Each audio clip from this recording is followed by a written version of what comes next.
Okay, so these are the two most common faults that I create in people's squats.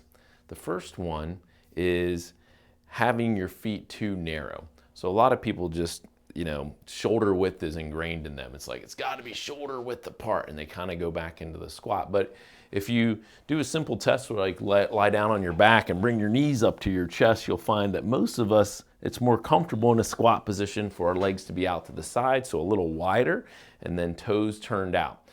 You even see this in little toddlers where it's like they squat down to the ground, they're all the way down here like this. So think toes wide and feet and knees pressed apart. Toes rotated out about 10 degrees. That's the number.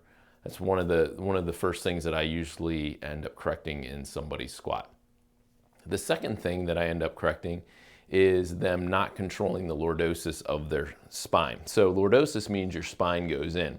And so a lot of people will go down into a squat and they just let their back goes wherever they want it to go, right? They're not in actual control of it. So you want to have some lordosis, but you want to be actually in control of how much lordosis you have to be able to create stability in the spine. So as you go down into your squat, a lot of times what I train people to do is, as they get into this position, is can they correct, can they actually change, can they brace with their stomach, rotate their pelvis a little bit to control that lordosis so that they're not just allowing the back to go forward and resting completely, because you'll lose stability when you do that.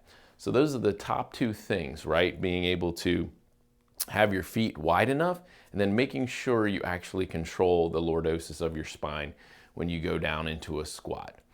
So if you have any questions about those, please let me know.